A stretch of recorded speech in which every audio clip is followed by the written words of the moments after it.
ప్రశ్న రావణ్ అరెస్టుపై మాజీ మంత్రి కొడాలి నాని సంచలన వ్యాఖ్యలు చేశారు. రావణ్ టీడీపీకి అనుకూల వ్యక్తి, లోకేష్, బాలకృష్ణ, చంద్రబాబుకు అనుకూలంగా పనిచేస్తున్నాడని ఆరోపించారు.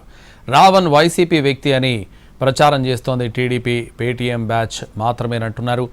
ప్రభుత్వ తప్పులు ఎత్తి చూపిన వారిని ఉప్మా, ఇడ్లీ అంటూ కొత్త చట్టాలతో జైల్లో పెడుతున్నారని మండిపడ్డారు. అధికారంలో ప్రతిపక్షంలో ఉన్న జగన్ తమపై రావణ్ విమర్శలు చేసినా అణచివేయలేదన్నారు కొడాలి నాని. కొత్తగా ఉప్మా చట్టం, ఇడ్లీ చట్టం ఒకటి తీసుకొచ్చి అరెస్ట్ చేసి జైలుకి పంపించడం జరిగింది. అతను మాట్లాడినటువంటి వ్యాఖ్యలు ఇప్పుడేం కొత్తగా మాట్లాడినటువంటి వ్యాఖ్యలు కాదు.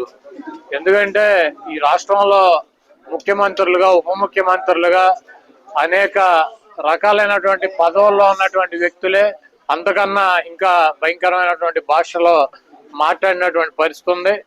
అతను ఒక సంవత్సరం కాలం నుంచి కూడా పవన్ కళ్యాణ్ ని ముఖ్యంగా ఎక్కువ అతని గురించి మాట్లాడతాం, అతని మీద పోస్టులు పెడతాం, ఇవన్నీ జరుగుతున్నాయి.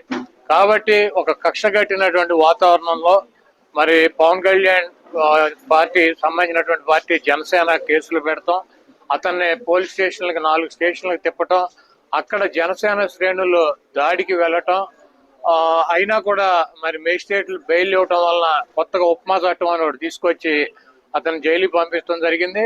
అదేమంటే రావణ్ అనే అతను వైసీపీకి సంబంధించినటువంటి వ్యక్తి, మా పార్టీకి మేము డబ్బులు ఇచ్చి పనిచేస్తున్నాం అని చెప్తున్నారు. మీరు కనుక ఈ మొత్తం ఈ జరిగినటువంటి సంఘటన కనుక మనం పరిశీలించినట్లయితే తెలుగుదేశం పార్టీ వాళ్ళు ఎక్కడ కేసులు పెట్టలే అతని మీద. తెలుగుదేశం పార్టీ వాళ్ళు ఎక్కడ కూడా పోలీస్ స్టేషన్కి వెళ్ళి దాడులు చేయలే.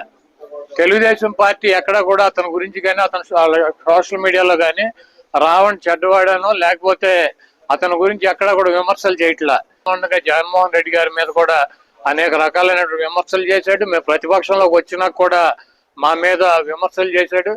ఏదేమైనప్పటికీ మేమైతే కనుక ఈ రకంగా అణిచివేయాలన్నటువంటి ప్రయత్నం చేయలేదు. చంద్రబాబు నాయుడు కూటానికి రోజులు దగ్గర పడి